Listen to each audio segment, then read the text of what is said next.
Hello everyone, this is Randy here, and today I have a very special video essay for you. You are about to join me on a contemplation on the nature of reality. So, a bit more about myself to start. My name is Randy. I am a lawyer, a world traveler, an entrepreneur, and a philosopher.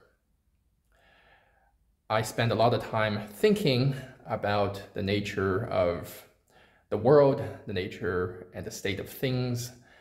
And in this video, we're going to explore reality. We're going to explore how we perceive the world around us. And specifically, I am going to argue today that there are, in fact, 4 layers to reality.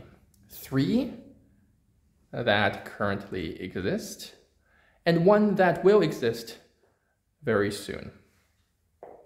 The 3 layers that exist I will call primary reality, secondary reality, and tertiary reality.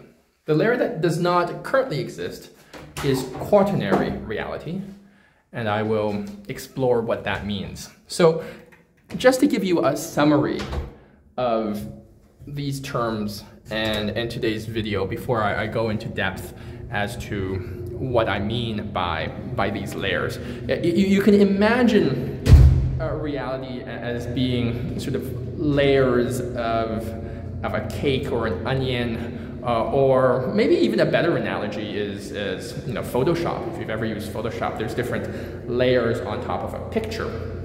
That actually may be a much better analogy. There are layers upon layers. The base layer is primary reality, which is essentially a state of nature, right? This is humans in our state of nature, our body, our subconscious. Think of the physiology, the mind that we have, that we've had since we've evolved into Homo sapiens. So primary reality exists in a state of nature, even if humans were hunter-gatherers, and for the longest time we existed within primary reality as hunter-gatherers, right? And then secondary reality is sort of all of the ideas and the spaces of the mind and the sensory and the perceptive constructs that we built as humans on top of that, which coincided with the Agrarian Revolution, right? When we coincided with humans being sedentary, and we built civilizations upon the arrival of the Agrarian Revolution. So all of the institutions, the books, the ideas, the art, the religion, the politics, all of these elements that we essentially constructed, that becomes secondary reality. Tertiary reality is virtual reality, right? Tertiary reality is essentially the world we created through the internet, right? And digital devices. A website is actually a portal into tertiary reality. It's not just a website. Like a website in nature does not exist, right? We created infrastructure and ways of perceiving using a website, and now through our mobile devices, these are portals into a different world and a different reality. And I will, of course, explain what I mean by that in much further detail in this video. And quaternary reality is really the future. It is this combination of telepathy, singularity, metaverse, where humans are all going to be connected with each other in a very different way, and there's going to be a very different mental space that we're going to be engaging in, and it's going to be a very scary, exciting, and weird yet wonderful world that we will have access to, a level of reality higher than the current virtual reality that we're familiar with. And I will get into what I theorize quaternary reality looks like. But I think let's start with the basics, which is primary reality, right? So primary reality, and give me 1 second here, I actually need a key to get out of this building. And the key is actually electronic, so I have to open this door. Otherwise, I can't actually exit this building. It's gonna be electronic, open, there we go. All right, good stuff. Thanks for waiting for me. Okay, so primary reality is the reality that exists in a state of nature, right? Without a civilization, without writing, and without human institutions, primary reality still exists. So think of humans in a hunter-gatherer state of being. That has all of the hallmarks of primary reality. Sorry, it's a bit noisy. There's a tram that just passed by. This is actually a little bit dangerous, so I'm going to try to get onto this next street corner. 1 second. And then I have to cross the street. Then things will be quiet. But this part is the most is the most tricky. So you have all of this natural stuff, right? So I'll give you an example. When we look around and we see the world around us, just this is the natural state. That is one element of primary reality, right? Just this level of consciousness that we currently exhibit. Another version of primary reality is if you close your eyes, right? So that's another mental space. If you close your eyes like this, see it goes blank, and you enter into, in effect, another version of primary reality, right? They're just different segments of primary reality. Another segment would be your dreams, your subconscious. That would be a segment of primary reality. Being in your dreams. All of this is hardware that you came with, right? It's like out of the shop, manufacture ready, default hardware. You came with all of this. The moment you were born, you had access to primary reality. Doesn't matter where we place you, right? We could throw you in a jungle. We could throw you back in time 10,000 years ago. We could do all of this. We could throw you in any place and time. You would still have access to primary reality, because primary reality is just the basic hardware that we have evolved to have on us. So humans, as I said, existed within primary reality for thousands of years. In fact, for most of our evolutionary history, we existed within the confines of primary reality, right?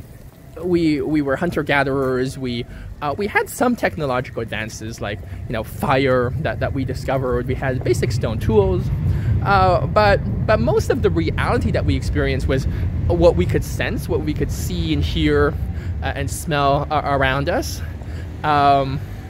The subconscious world that we had in our mind when we were sleeping, when we were daydreaming. So different states of reality in accessing our subconscious, different emotions that we have, right? So emotions elicit different levels of reality. Being in an angry state is very different from being in say a joyful state. Being in an envious state or fearful or an anxious state is very different from being in a very contentful stage or stage in one's mind. So emotionally, these are variations of reality in many ways. So they're like colors, right? If you look at the world around you and you overlay it with yellow. You know, that could be anger. You overlay it with blue.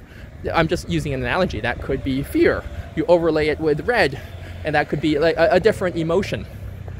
So there are different ways of perceiving reality, and the emotions that we have, the subconscious and the unconscious mind, and the sensory organs, all of this formed primary reality. And this again was the way that humans lived, and was really the only reality accessible to humans for thousands and thousands of years. And then we had the Agrarian Revolution, right? We became sedentary people. We learned how to farm and grow food in one place instead of being hunter-gatherers, and as a result, we started civilizations, right? First in places like Mesopotamia, in places like, you know, China, in India, in ancient Greece, in the Americas, in places like Peru and Mexico. We started civilizations, and with civilizations we entered into secondary reality, because beyond the state of nature that we were endowed with, right, our physical bodies, our sensory perceptions, our emotions, our subconscious mind, you know, these elements that we were endowed with, the hardware that I call it, that we came with, we then created a second layer of reality by our own invention.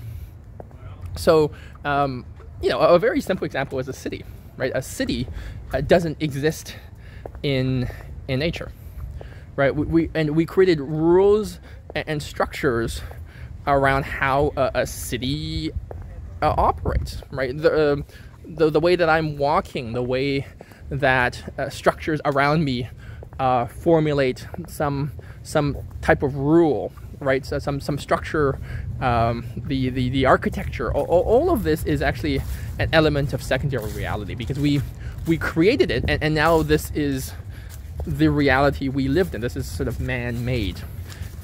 These are, you know, some sociologists call these social constructs, but the social constructs then form part of the reality. Language becomes very important, and a very important element of secondary reality. Language writing, the codification of language and thought in writing, books, right? These things we never really had in a state of nature when we exist only in primary reality. So we created writing, right, as a tool to transmit ideas. So a great example is if you read a novel, and you can access a part of your imagination through the architecture, and I'm using that as sort of a broad concept here. The architecture of that novel, the way that the words interact with your mind, and the structure of how that's communicated to you, right? Which is very different from, say, a theatrical play or a piece of music or a piece of art. It's a particular structure, and the way that you interact with that novel is actually you're forming a reality, right? You're forming a mental space when you're interacting with that novel. In the same way that if you interact with a theatrical performance or a piece of art or music, you're interacting with an element of reality, right? There's a mental space that has its own rules and architecture and patterns and variation that you're interacting with, and you know, and the institutions that we created, you know, religion, politics, the ideas that we created, they all also form part of this secondary overlay of reality. In fact, for most of the last, you know, I would say 5,000 to 10,000 years, we existed in this world of secondary reality, right? The world around us. I'll show you the world around us. This is the world around us right now, right? This beautiful world around us here, you know, the way that these trees are planted, right? This is purposeful, right? There was intent here. This was not a state of nature. The way that we built these roads and these cities, these symbols that we see, which we call language, and they're written down, right? This is part of a reality that we created. These images, right, are part of this reality. None of this exists in a natural state of nature. We invented it, we created it, and we're so ingrained in it because we were born in a state of reality. At least I was. The newer generation was actually born in this sort of transition period between secondary reality and tertiary reality, which is really interesting because there are people now born with the advent of the internet that were born after the internet, and they're used to a very different way of looking at the world and interacting with the world. So that's I'm going to talk about that topic later on in this video, but I was born when the internet didn't exist, right? So for me, I had primary reality and I had secondary reality, but I wasn't born into a world of tertiary reality yet. But here, mostly secondary reality, right? And I'll show you tertiary reality in a second. I just have to take out my cell phone and I can show you the portal that it transports me into. But this is secondary reality, right? Look at this. This is like language, right? You see language. You see writing, right?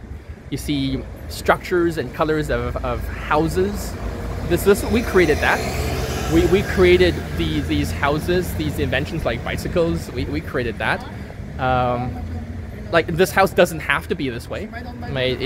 It could be in any different forms. It could be a molehill, or it could be triangular, or we could be living in trees. But we decided that we wanted this particular type of structure and this particular type of road. And these are the languages that we invented to communicate with each other. And the institutions around us, right? The laws, the institutions, the ideas, the identity.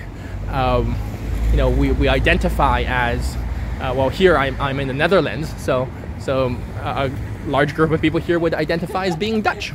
But we have a multicultural group of people here, so some people would not identify as being Dutch. So that part of the identity is another mental space, and we created all of this, right? This world around us, again, doesn't exist in a state of nature. We completely, collectively, and over time, designed all of this. We carved it out of the mountain, if you will, like literally, or you know, if you think of just carving a sculpture out of rock, we carved this, literally, this reality. This around us, we carved this out of the mountain. We carved this statue out of the rock, and this is what it looks like. And we actually, at least, don't realize that this is all made up. Right, all of this around us is a persistent illusion. We created it because it works. Right, it works. It's functional, and we can have. And it's impossible to have civilization without secondary reality. Civilization, it wouldn't exist. We would be back to primary reality, right? We would be back to just the things we were endowed with, and we would just interact in the state of nature that way. For example, animals exist. I think most animals, if not all animals, exist in primary reality. Because only humans, at least that we're aware of, can create civilization and can create this secondary sort of artificial environment that we actually live in.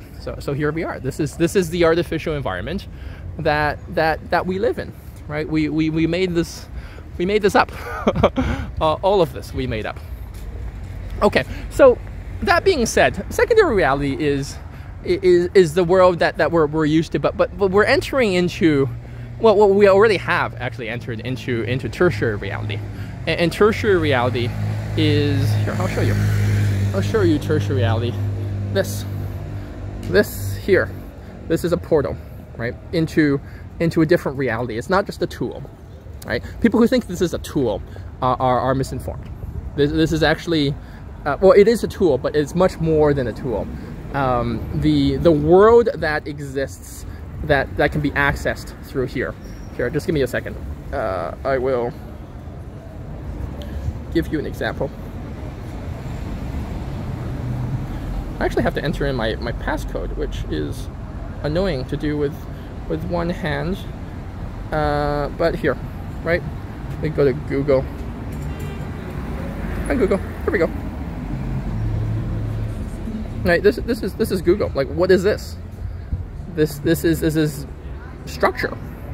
Right. What is Google? Right. This is just a structure of a new form of reality, a portal to the internet with different websites connected to a different space of reality, right? So once the internet was created, we actually created modes of reality and mental spaces. In the very beginning, you may recall that there were many different search engines, right? There was Yahoo, Lycos, Netscape. I mean, this was in the 90s. But they all had different structures, right?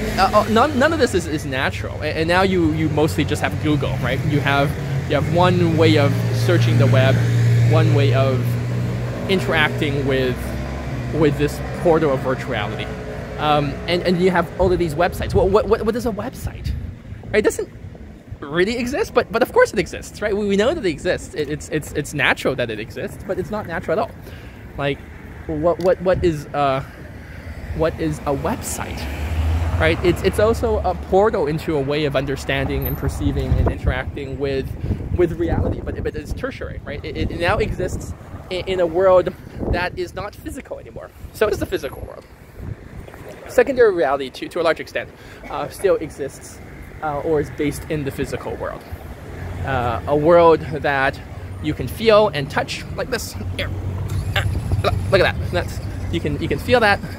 You can touch that. There's some tangibility to all of this, but the virtual world, tertiary reality, there is no tangibility to it. It's not a tactile experience in any way, right? It's not based in any type of tactile experience. It is completely a reality of the mind, right? And so we've taken this secondary reality, and we've overlaid it with this element of tertiary reality. So going back to a website, like what the hell is that, right? Like it's a piece of information. Well, not really. You can interact with it, so it's not just information.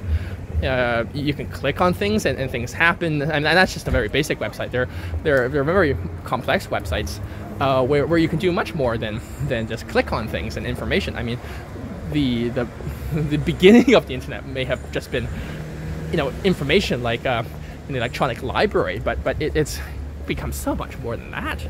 A video game, right? Especially a multiplayer online video game. I mean, that's just a portal to a different reality, in and of itself, right? That is not just a game. It's a way of perceiving the world, a very different way that had never existed for thousands and thousands and thousands of years. It had never existed. We were unable to access that part of reality. Now the really interesting thing about tertiary reality is that these tools by which we access tertiary reality are created by people, but also created with intent and with different interests. What I mean by that is it's not free. Right? None of this is free. Like, for example, using a tool that's very prevalent in primary reality is our voice, right? Just if I were to just go out into a forest or onto a street, I can say something, right? And that's, I own the tools, I own the voice, and I can project my voice, and that's That's just what it is, right? There's no intermediary. There's no gatekeeper. But with secondary and especially with tertiary reality, there are many gatekeepers, right? If I want to get a message to you in tertiary reality, I can't use my voice. I can't wave at you because we're not physically connected. We're connected using these virtual tunnels. So there are intermediaries, and the intermediary could be, WhatsApp, like a texting app, Instagram. It could be email, Facebook, YouTube. These are some of the primary tools of communication. Maybe WeChat, Telegram, Outlook, whatever. I mean, the list goes on. But there's some type of tool that I have to use to communicate with other people within tertiary reality, and the tools themselves are not neutral. These intermediaries are not neutral, and they don't necessarily belong to us at all. They're not democratic either. These tools are owned by other people, and these tools are there's intent behind the tools. A lot of the intent is to make profit. Right, the intent behind Facebook or WhatsApp or Instagram or any of these tools is to profit.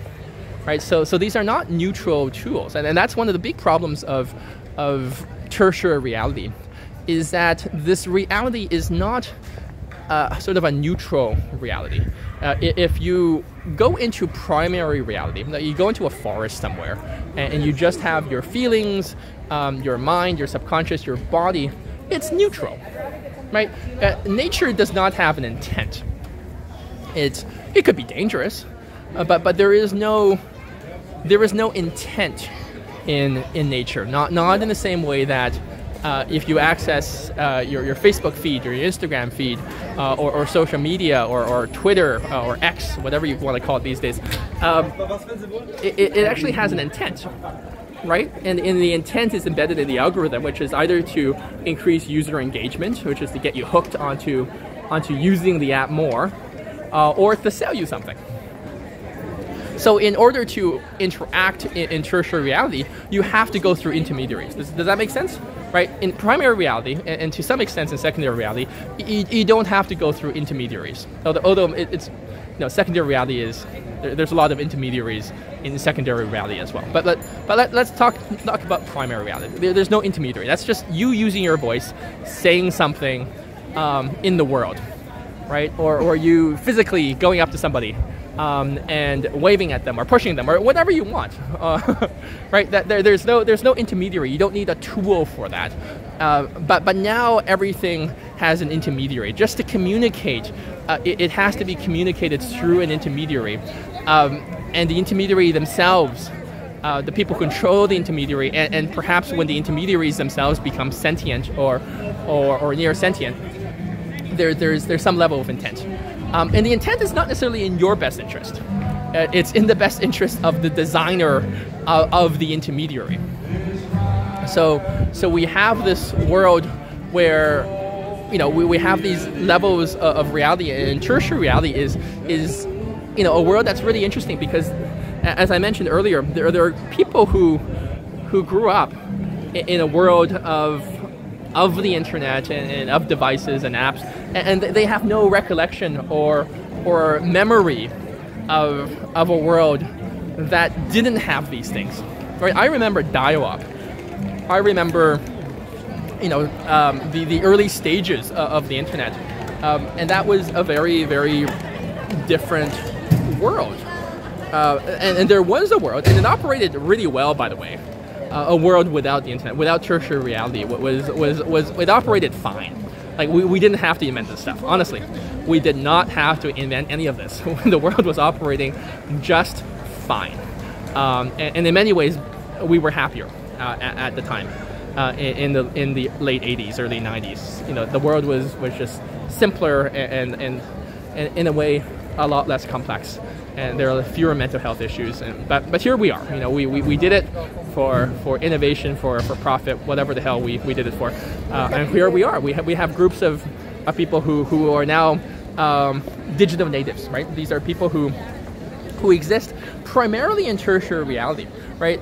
You hear stories of, say, babies, and that you give them magazines, and they don't know how to turn the magazine.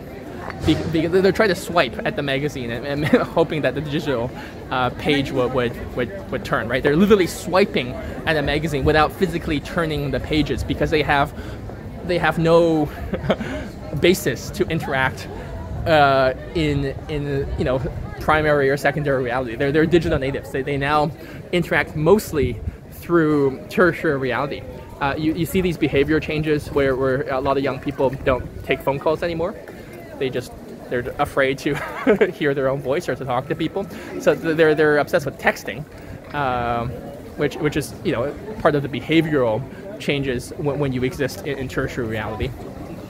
You have new forms of language and new ways of communicating being formed in tertiary reality. You have a completely different way of perceiving the world. A lot of people stay at home now. They don't go out into secondary reality anymore, right? They don't go out into this secondary reality.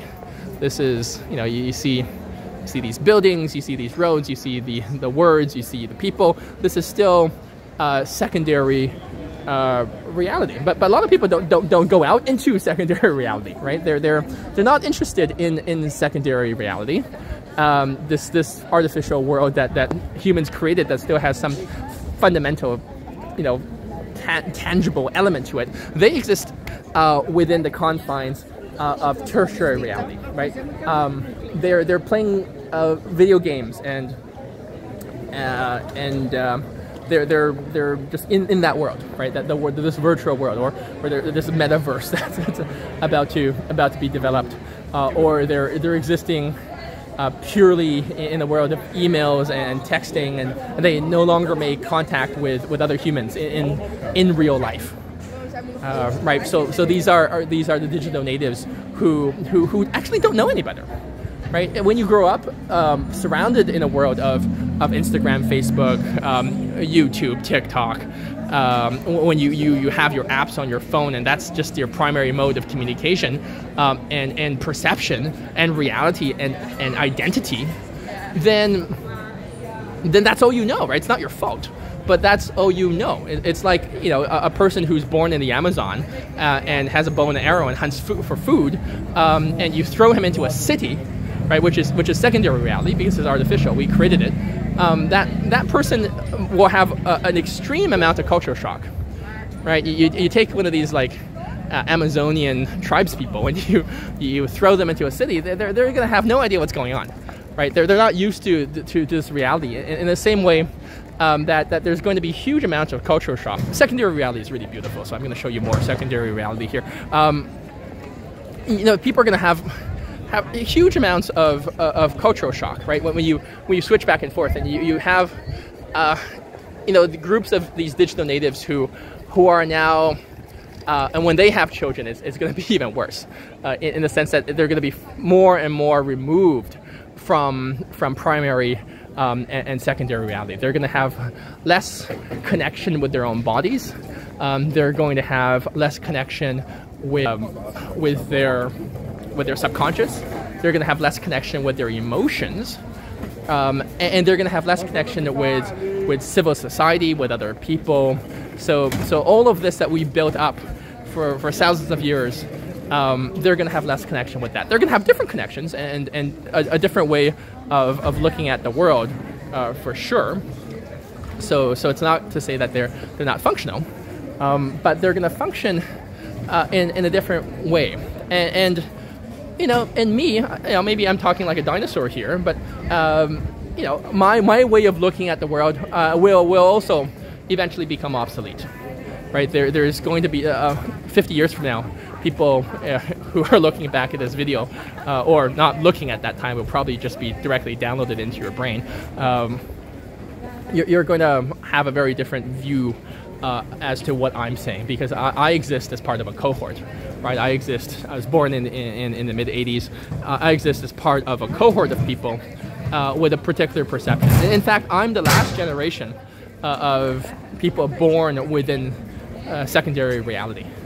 right? Born without the tools of tertiary reality available. The new generation is not going to know a world without tertiary reality. So that's my thoughts on tertiary reality. I mean, we could explore this topic, indefinitely as to the tertiary reality. But I want you to know and remember that your laptop, your electronic devices, they're not just tools, right? They're not just tools anymore. They're ways of accessing an entirely different world of reality, a way of doing things, a way of perceiving things, and in that world there is structure. In the same way that here, right, we have a road built in a certain way, a building built in a certain way, elements of geography and gravity and geometry and engineering and these elements that were structured and built. The same applies. There are ways and structures of doing things that seem natural and seem inherent or essential or natural, but they're not, because they were all designed, right? The way that you access a website or social media, the way that you interact with social media, websites, video games, online shopping, streaming, the way that we interact with all of this is designed. I'll give you another example, and then I'm going to move on to quaternary reality. But the way that we text, right? We use our thumbs now, right? We've never really used our thumbs in that way. In that way, not really. We've used a stylus in the past, with the first cuneiform. Tablets from Mesopotamia, but Research in Motion, those guys who created the BlackBerry, and they essentially designed these devices. At the time, they were BlackBerry smartphones. They don't really exist they're not that prominent anymore, but they were the first to design these devices where you use your thumbs, and along with Apple and Steve Jobs, and around the same time, right? This was a way of interacting with reality, typing with our two thumbs that we never had, right? The previous transitional technology was maybe a typewriter where we used at least our entire hand, but just using our two thumbs, that's a way of, again, interacting with reality, and not to mention all of the expectations that comes now with texting and when you should respond and how you should respond, but it's all part of a design, right? It's all part of this design. They create mental spaces that are really segments of reality. They're not just tools, right? It's very dangerous to think of them just as tools, because they're portals to a completely different way of seeing, sensing, interacting, and it's a different layer of reality. As I used the Photoshop analogy in the beginning, this is now a different layer on top of the secondary layer. Okay, so let's talk about what quaternary reality is going to look like. So I'll give you a hint. I just angle the camera a little bit. Okay, so I'll give you a hint. Take a look at this guy. Again, at my device. This is a lot smaller than what these things used to be, right? These things used to be the size of large computers, right? And before that, they were the size of houses. The first computer that was built, after the Second World War was the size of a house, right? This little guy here is. It's certainly not the evolutionary endpoint, but it's sort of an evolutionary intermediary between the big house-like computer and then we had computers that were big hulking things, and then we had laptops, and now we've amalgamated our phone, or we've amalgamated our computer, we've amalgamated a lot of our technology into this little device, but this is just an intermediary, because at a certain point, this little guy is going to get smaller and smaller and smaller until it it will just be implanted in our brain, right?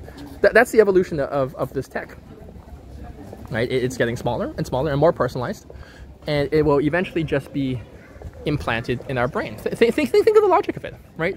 We've taken a house-like computer, big hulking thing, to a desktop, to a laptop, to a so-called phone. It's not actually a phone. It's definitely not a phone. The phone is a misnomer. To call it a phone. It is a lot more than just a phone. These devices. These are highly sophisticated electronic devices, and then it gets smaller and smaller, and then you just simply implant it in your mind, right? So once that happens, we will very, very interesting world where the basis of quaternary reality is going to be formed. Quaternary reality is going to be based, and it doesn't exist yet. So this is just a theoretical prediction. It's going to be based on some level of human and technological interconnectivity. In that, in our brains, we're going to be connected directly to technology. There's going to be a strong element of metaverse in quaternary reality, in how we access this world. It's going to look and feel like secondary reality, but it's not. It's going to be in the mind. It's going to be completely in the mind, and the graphics are going to be better, if you will. Telepathy is going to be huge. There's going to be levels of communication just through the mind that we can communicate with other humans, and we could communicate with other sentient beings, not just humans, but also machines. And there's going to be uploading of information, right, to our minds. That an uptake of information that's going to be done in a very different way. Like traditionally, we've had to read or view something in order to understand it. But in quaternary reality, I don't think we need to read or watch in the same way anymore. I think there's going to be a quicker way of uploading information directly into the mind. So, it's hard to use the language of tertiary or secondary reality to describe quaternary reality, right? It's always going to be lacking in a way. In the same way that if you think of in the 18th century, the science fiction writers who were trying to describe the world of the future, it was always lacking because they were using the language of the 18th century. So, when we look at these science fiction books or these futurists who are trying to predict the future, it's difficult because the language and the concepts don't exist yet. So for me to try to describe quaternary reality using the language of tertiary reality is difficult in the same way that trying to describe something in 4 dimensions using 3-dimensional models is difficult, if not impossible. You only get a taste of it, but you can't really experience the real thing. But I will try my best. I think quaternary reality, again, will involve an overlay on top of tertiary reality, where you have mass connectivity. So anyone who has access to it, and some people won't, unfortunately, but anyone who does have access to quaternary reality will have access to everyone else who has access to quaternary reality. And in the same way that everyone who has access to the internet, in theory, has access to everyone else who has the internet, right? So it's going to be built upon that concept of global connectivity. There's going to be instantaneous communication options with a mind interface that's connected directly to our mind. That these, whether the microchips or nanotech or whatever it is, that's going to be connected to the mind. But it will allow us to communicate instantaneously with others. But it's not going to look like the telepathy that I sort of had imagined in my youth. Like when I imagine telepathy, if I close my eyes, like this, I'm going to close my eyes, and I have a thought, and say I choose I'm a person in the looking at this music music records. If I would send them a message using my mind, and it would almost be like my mind communicating with her. Then I would maybe hear her voice in my head, and then I could think of something, and then she would hear my voice in her head. I don't think it's going to be exactly like that, right? So the reason I say that is because of the comments I made about intermediaries in the past. I think that's sort of a fantasy way of telepathy, where I think and then it goes to her head and then she talks back to me. I think there's going to be a very different design, in the same way that the websites that we use in tertiary reality and social media is designed in a certain way. And there's certain interests and certain structures to a website, right? A website, it like there's certain things you can't do on a website and certain things you're forced to do on a website in the way that you're interacting with it.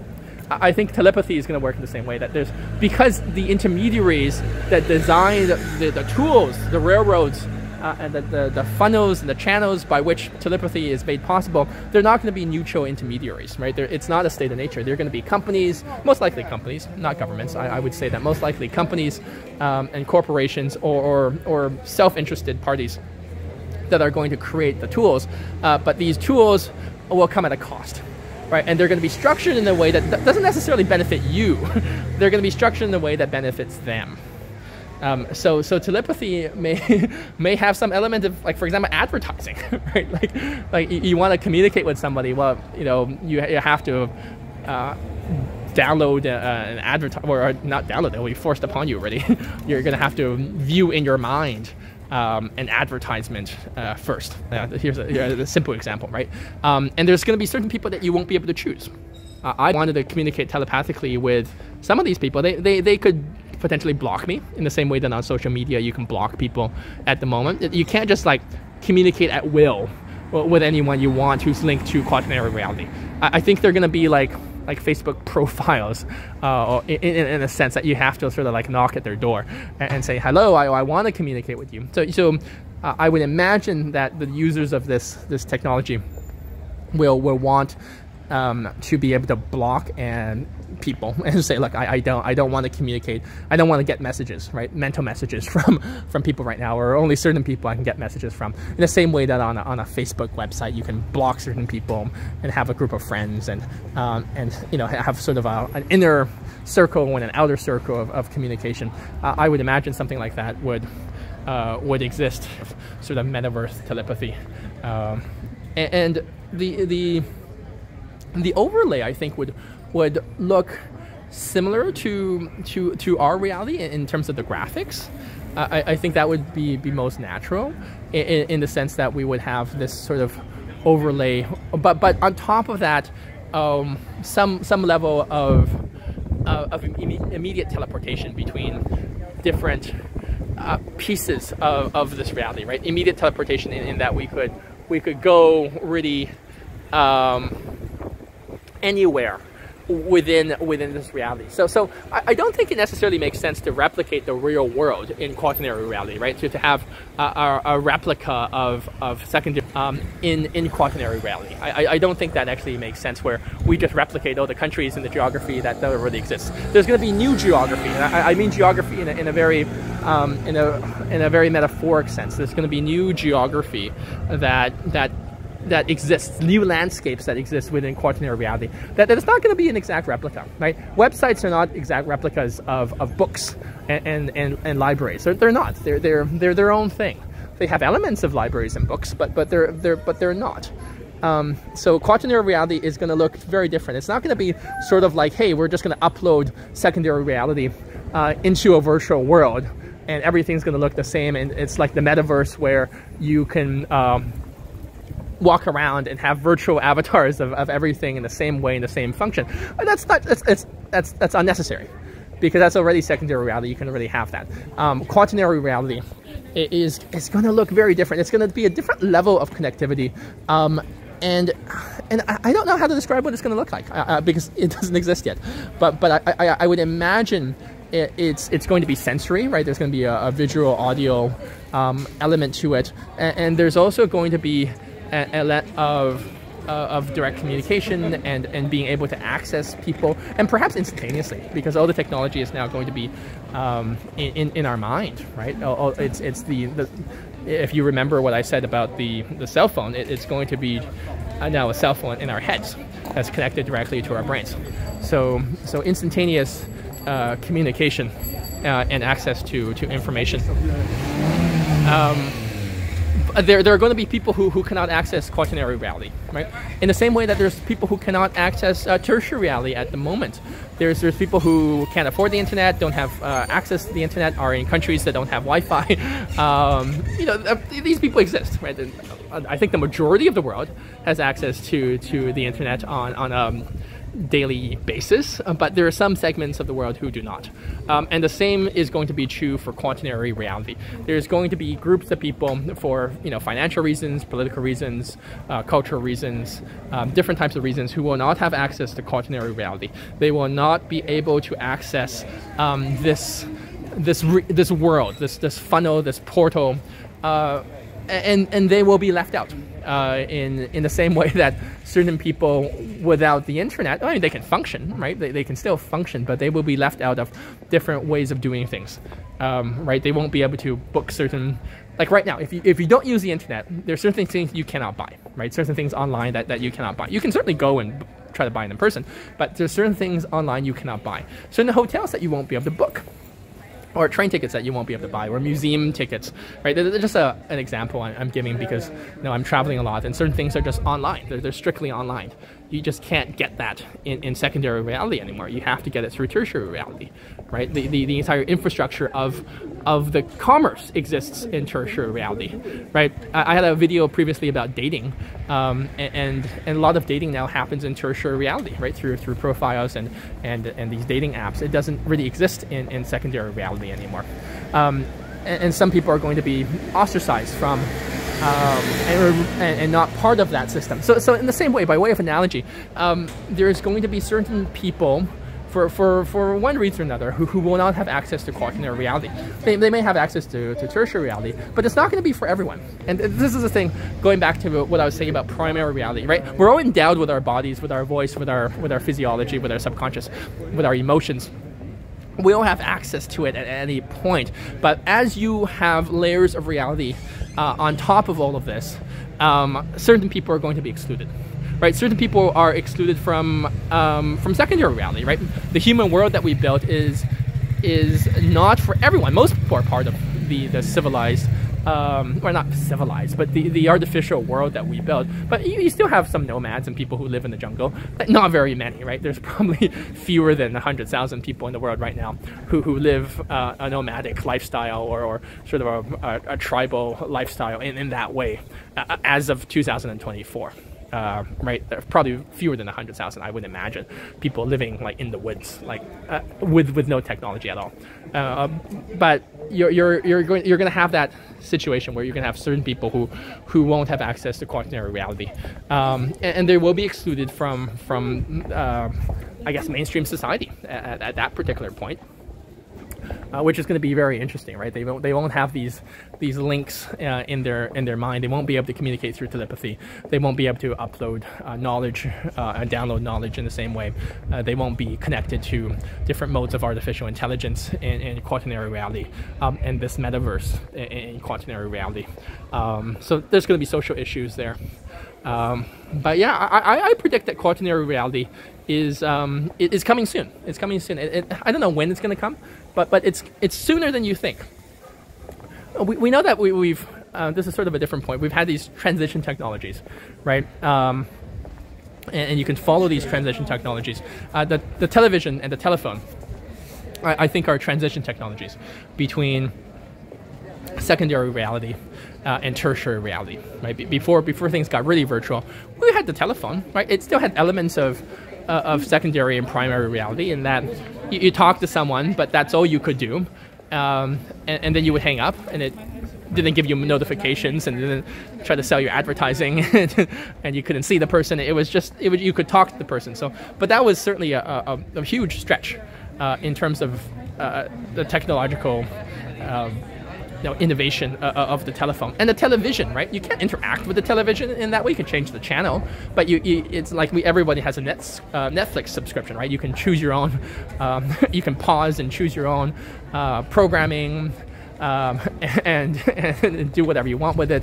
And there's so much control you have over your own entertainment that the television didn't have that. You watched what was there at the time, and only at that time. You couldn't pause it, you couldn't record it. Not traditional television.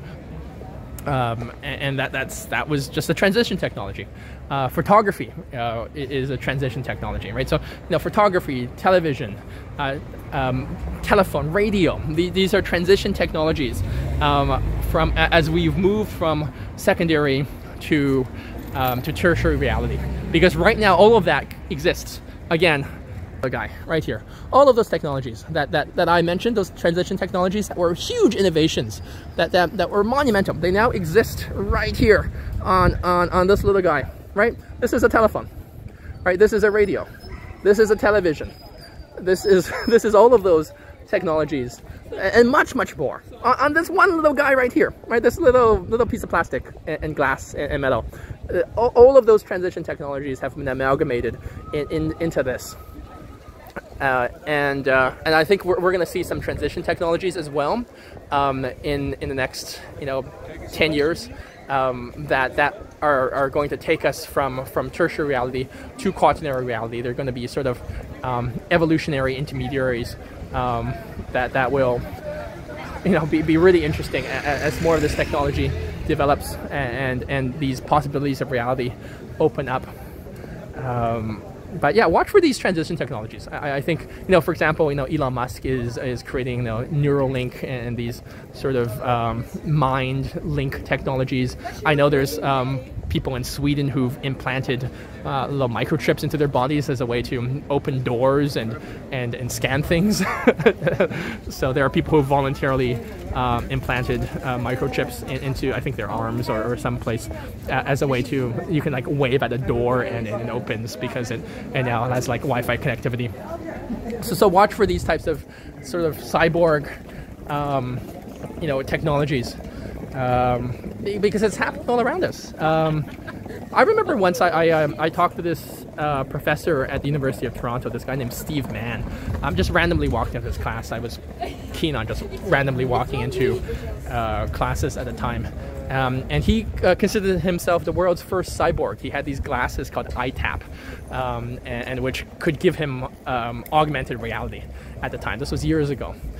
It could, this was sort of an earlier version of augmented reality. Now augmented reality is everywhere, right? I had a client who was fired from a furniture store because now the furniture store just gives you goggles and you can see the furniture. You don't need someone to give you the sales pitch because you have augmented reality. You can just see the furniture, it's just there, right? A three-dimensional version of that. So you have these, again, watch for these transition technologies because it's really important as we make this leap from tertiary to quaternary. And it's going to be very, very quick, right? Relatively from an evolutionary standpoint, it's going to be very, very quick. The leap from primary to secondary reality took thousands and thousands and thousands of years from humans to go from hunter-gatherers to becoming an agrarian society. And the transition from secondary reality to tertiary reality took about maybe 5,000 to 10,000 years, right? Well, but now the transition from tertiary reality to quaternary reality, it may be just 100 years, maybe 50 years, who knows? Right? It could be very, very quick. The speed of technology is exploding exponentially, and the prospects of new realities that, again, I've been defining reality as mental spaces in sort of a generic way. They're endless.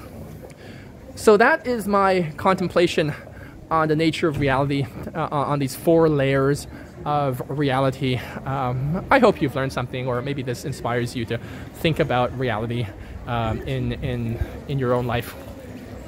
Again, this is Randy I. I am in The Hague, a beautiful Dutch city, doing my daily walk, and I wanted to share with you these thoughts. I hope you're having a really amazing day, and I hope this video has made your day just a little bit better. Don't forget to like and subscribe. And I will see all of you in the next video. And talk to you soon.